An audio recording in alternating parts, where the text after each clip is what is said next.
For once, it's a nice day up at Culloden. This is a place which for me means a lot.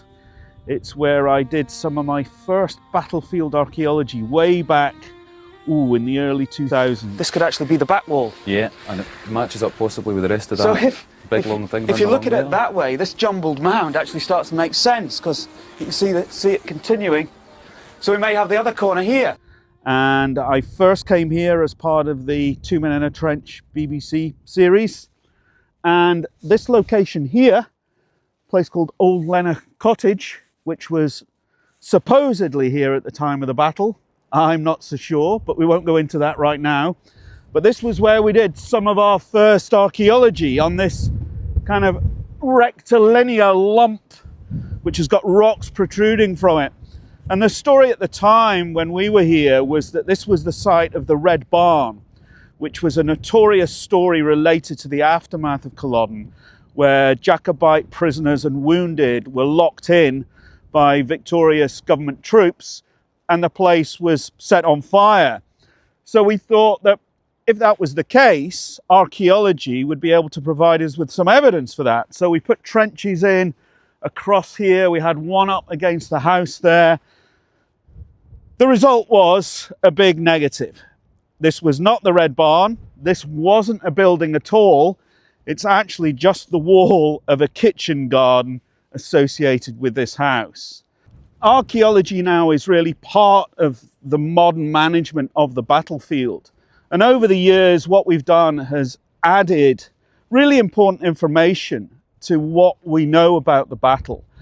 And hopefully today, I'll get to revisit some of those locations, and also some sites that are really on my wish list, where I hope one day we will be able to do archaeology.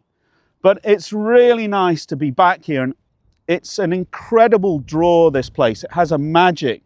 It can be gloomy, it can be bright and sunshiny, but you know, the ghosts of the battle are always here.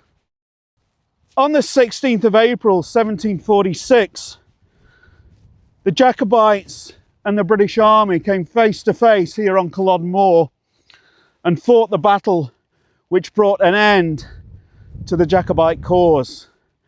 And what we'd seen prior to this was about 60 years of intermittent warfare.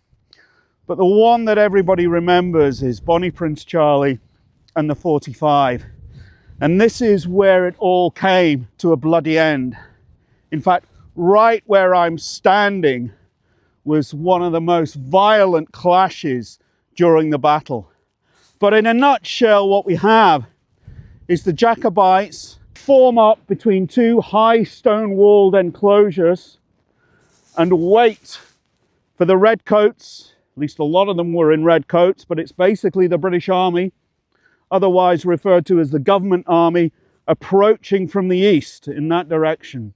And they formed a line which ended here. This was the left end of that line, and it ran all the way along here where these red flags are, and across the road and beyond the trees. And what happens is that the two lines are facing one another, and the first action is between the artillery, the cannons on both sides. So they're firing cannonballs across the field at one another. Cumberland's Royal Artillery is far better than the Jacobite artillery, and they quite quickly knock out their guns. That brings forward the Jacobite charge, which over that 60 years has developed a fearsome reputation. And our image is these tartan-clad warriors with their round shields, their targes and their broadswords, coming across the field, hurtling into showers of lead. And many of them are falling before they've got anywhere near Cumberland's line. And that was a deliberate move by Cumberland. He's decided where to stop. He stopped at a point where his artillery can hit. He knows the Jacobites will charge, and he's given them the furthest possible distance to cover before they hit him in hand-to-hand fighting. But that hand-to-hand fighting happens, and it happens right here. And just looking at this, the memories come flooding back. I've done several excavations here, most recently in conjunction with my colleague Derek Alexander with the National Trust for Scotland. And we have found hundreds of musket balls from both sides, because the Jacobites and the British Army are firing slightly different calibers, so we can tell who's firing what to a degree. We've got pistol balls, we've got bits of broken musket, buttons, buckles, all in a fairly concentrated area. It's a debris field. It's the signature of this part of the battle, and it was still there in the ground. And there is still material in the ground now, and we still have an ongoing project here.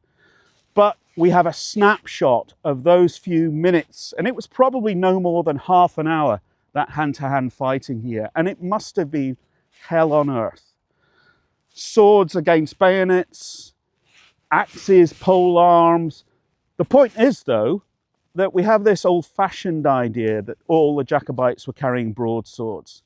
They weren't. A lot of them were carrying pole arms, so blades on the ends of poles, but a lot of them were carrying muskets. Some of them provided by the French, some of them picked up by the Jacobites from battles that they've won previously. So this image of the Highlander with sword, it's real, but it's not everyone. Incredible part of the battlefield, this bank. This is the line of one of those high stoned enclosures. This one to the south was known as the Culloden enclosure. And we're looking at 6 to 7 foot high walls, dry stone construction. But you can see they knocked it down in the 19th century when they were doing improvements to the land and replaced it with a fence. This obviously is fairly recent. But underneath us, we've got about 2 meter width, if not more, and about 2 meters high, which is the original wall. And this feature played a really crucial role in the battle. If you look around, you can see we're actually lower than the main battlefield. So Cumberland's army is aligned on those red flags that you can see, but you can see how far down they are. So we've come down into a hollow, down the slope. And that means that anything that happens down here isn't visible from the main battlefield. And Cumberland used that to his advantage, because once the Jacobite charge has gone in, what he does is he brings his Highlanders in, and there are Highlanders in Cumberland's army, men from Argyll. They're wearing tartan, Gaelic speakers. They come in and they knock holes in this wall. And that hole allows hundreds, maybe around 500 dragoons, to pass through into this enclosure, and they go right the way along it, and we can tell exactly where they came through because there's still a hole in the wall, and this is exactly as it appears on the maps from the time. And they come in just to this side of that wall that cuts right across. They knock holes in the wall on the other side, the far side of the enclosure. All of those men on horses go through that, and that puts them behind and to the right of the main Jacobite line. And most of that line has moved forward into the charge, but it still puts Cumberland's cavalry behind the Jacobites. That is a killer move. It's a big mistake on the part of the Jacobites. They should have had people in this enclosure, because of course the high walls, again, obscure activity. They knew it was a risk, but there's a breakdown in command and control. But what the Jacobites do, which is really impressive, is that their small number of cavalry, they're massively outnumbered by these hundreds of government dragoons, come around and face them off. And there's a hollow in the ground over there. It's like a shallow gully. And you've got Cumberland's men on one side and Bonnie Prince Charlie's cavalry on the other. And there's an exchange of shots. But vitally, what those few men do is prevent a general advance of those cavalry. And what that does is it keeps the door open for the defeated Jacobites, because that's what's happened over there. They're beaten in that hand-to-hand conflict, and they start to come back off the field with the government in pursuit. But those cavalry save a lot of those men by keeping the dragoons off them. And those dragoons are armed with not just muskets, but with dreadful swords. So it's one of the key moves in the battle. It's a killer blow on Cumberland's part, bringing his men through here unobserved. But it's such a brave action on the part of those few Jacobite cavalry, keeping them literally off the backs of their comrades as they leave the field. And people ask, why was that final battle fought here in this moor right up in the northeast of Scotland? Well, there are a number of reasons. One is that the Jacobites initially do very well. They for a while invade England, but they turn back in the heart of winter. They've already by that time won a battle at Preston Pans in September of 1745 down near Edinburgh. On their way back into Scotland in January of 1746, they win a battle at Falkirk, which is a really big battle. But they've lost the initiative, and by that time, the King, George II, is throwing in troops from the continent and reinforcements, and the Duke of Cumberland is one of his sons, and he's in command of that army.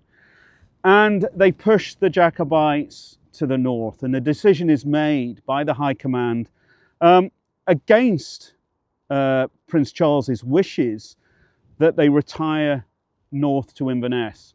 And Inverness at that time was an important town. It was small, but it was important.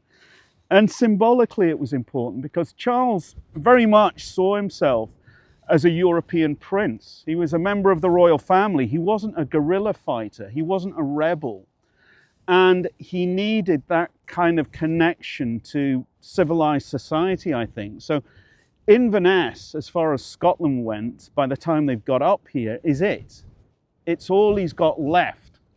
And one of the reasons the battle is fought here is that Cumberland's army is coming in this direction from the east. But at this point, between these two stone enclosures, he's actually covering the road to Inverness. He's going to prevent Cumberland's army from breaking into the town. That attempt fails. Cumberland pushes his army back. The Jacobites lose a lot of men here, over 1,000 men, maybe as many as 1,500 killed in the actual battle. A lot die of their wounds. And Charles leaves the field along with his army, and some of his army retreats into Inverness, which is the wrong place to go because that's exactly where Cumberland's army goes, so they're pursued by dragoons. The wiser move is to go south and west, back in that direction towards those hills.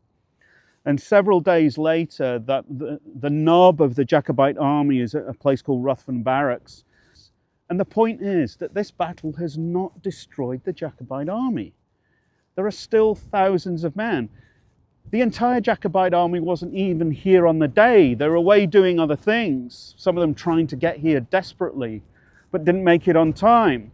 So the Jacobites are still a viable force, and he's got men who are very keen to continue the struggle, continue the fight, but his only option will really be, and it'd be a sensible one, is to basically go into the hills and fight a guerrilla war, and a war really for the independence of Scotland, which some suggested he should have done from the outset.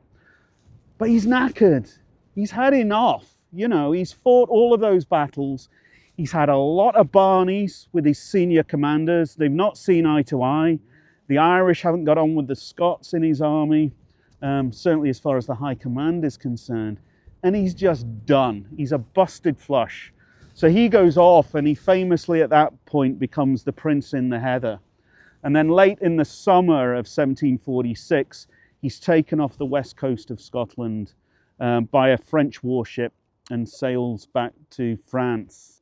And that was it. That was the end of those 60 years of conflict. He comes in at the tail end of it, and it's the one we remember. We remember the 45. We remember Culloden. So this tells me that to the right of this point, which is over there, we've got 4 infantry regiments and 2 units of dragoons. So these are all Cumberland's men. These are on his right, but this is the end of the National Trust for Scotland holding. So the rest of the battlefield is over the road and beyond those trees. So being a completist, I'm going to see if I can break through those trees, cross the road without getting run over, and break through the trees on the other side and see what there is to see. Okay, that looks a bit thinner. Let's see if the fence doesn't rip the backside out of these jeans. I've just taken my life into my own hands by crossing the road and going off-piste. So I've come out of the National Trust for Scotland official site, crossed the road and broken through the dense trees into this open ground to the north. Now, I very, very rarely get to see this land, nor does anybody else, because when you're on the National Trust for Scotland battlefield, there are limits to it, but the entire story can really be told within those limits. But if you come to the end, to the north end of the lines, it will say that the lines continued over the road. Now, that road obviously wasn't here in 1746. It's only been here in the 1980s, and it was a deliberate move to get it away from the clan cemetery. So it's an artificial boundary dividing the battlefield up into here 2 chunks. And once you get over here, it's incredibly different. You don't have that heavy understory, that dense vegetation of gorse and heather that replaced the trees that they cut down. We've got these beautiful big open fields. There are trees here. This would have been pretty much tree clear in 1746. And it's across here that the right of Cumberland's line and the left of the Jacobite army under Bonnie Prince Charlie stretched. Now, how far they stretched is a question. On some of the maps from the time, you will see the Jacobite left to the north, anchored on another one of those big enclosures, this one being Culloden Parks. And for years, I thought I knew where that was. Like the other one, it's been knocked down, it's difficult to see. And I thought I knew where it was. But then one of my colleagues in Historic Environment Scotland did a really clever little bit of field work where he went to the north and started to trace better preserved lines of wall there. And he came up with Culloden Parks as it existed in 1746. But the thing is, it's much further to the west towards Inverness than we thought it was. And if the Jacobite line was anchored on it, it really does make a bit of a kibosh of what our understanding is at the moment. But my feeling is that it wasn't. I think that the Jacobite line was further to the east of the corner of that enclosure. And that's actually shown on a number of the maps. But previously, they were the kind of maps that you disregarded because they didn't give you the picture that you wanted.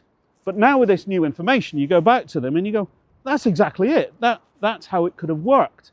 So there's part of the battlefield here that nobody really ever sees, apart from the farmers and the sheep. But it's a really integral part of the field, and there were actions here. But stepping into it, it's really quite a privilege. And I've got some ideas now of what might have been happening here, because there are lumps and bumps that would have impacted on movements. But unfortunately, I'm going to have to go back to Google Earth, because this is just a flying visit, but really quite special.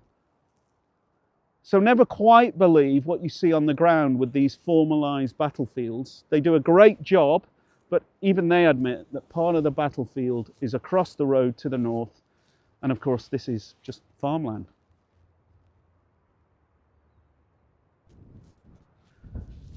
This is undoubtedly the most moving part of the battlefield. This is the clan cemetery, where between 1,000 and 1,500 Jacobites killed in the battle were buried.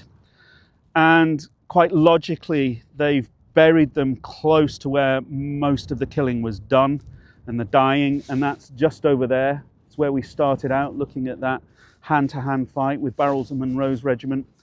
But this footpath in 1746 was actually the road that ran across the moor, and some of the Jacobites charged up it straight into Barrels and Monro's regiment.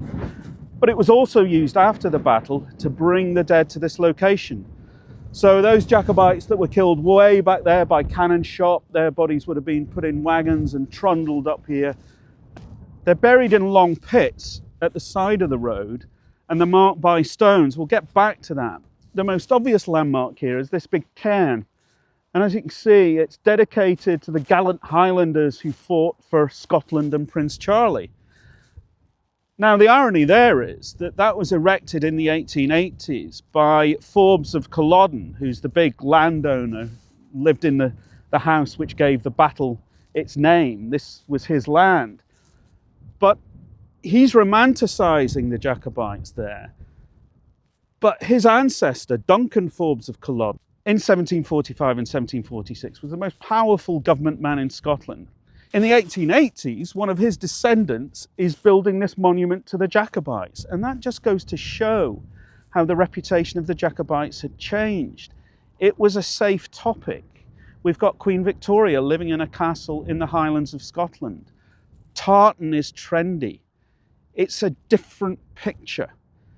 What we've got is the romanticisation of the Jacobite cause. And the interesting thing here is that that romanticisation continues to this day. Because if we take a look at this is a grave on the end of the line. And I should say something about the names. The clan names are on these stones, like gravestones.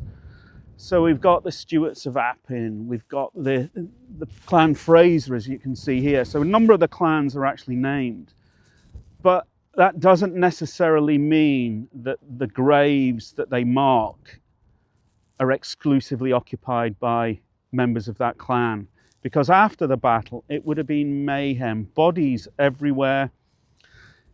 Really difficult to identify one person from another, and people say, oh, but they're wearing clan tartan. That's really a different thing. That comes in later in the century, the clan tartans that we understand today. Back then, they were kind of regional, and they're not an indicator of which family or clan you come from. And the other point is that, as ever with battles of this period and even later, bodies are probably buried naked. Everything has a value. Clothing is stripped away, and I've seen a lot of this in the historical accounts for Waterloo from 1815. So what we've got here is, again, a degree of romanticisation. It's neatening up the battle. It's turning it into a visitor site. And we know that tourists are visiting here in the mid-19th century. Some of them are even taking away bones dug out from these mounds as souvenirs. I mean, it's pretty awful stuff. But what we've got here is one of the graves, the Fraser grave, which has been treated differently. It's got this chain link fence around it. And as I approached the site, there were three, I think they were Spanish tourists. They'd stepped over the fence to take pictures of themselves, selfies with the grave. The reason they're visiting this grave is an association with a fictional character. Jamie Fraser is the hero from Outlander, the TV show and the books. And he's world famous. So people come from all over the world to visit Culloden because of that series. But they come more particularly to visit this grave. And I remember a couple of years back, before this fence was put up, and people are still stepping over it, but this was basically a mud heap because people were visiting in mass hordes and churning up the soil. So it was a real problem. It was eroding the site. And so the NTS have put this around it. It still doesn't keep them out, but I hope it gives a signal that please don't get too close. But it's that association with a fictional character. And that, like the monument here, it indicates that that romanticisation of the Jacobites is still ongoing. So we've got the monument here in the 1880s. We've got the names of the clans carved on the stones, when in reality, they were probably anonymous bodies. We know that local people were press ganged into doing some of the burial. They wouldn't have known who these people were. But then here we've got Clan Fraser. So this is that same process ongoing. Now that's all very well, brings loads of visitors, but it's fictional. I just hope that people, as they are here, take the time to learn about the real story. And it's the one we remember. We remember the 45. we remember Culloden. And one of the things that really draws me to this place as an archaeologist and a historian is it's still alive. It's not dead history. It's still here in the Highlands, living and breathing.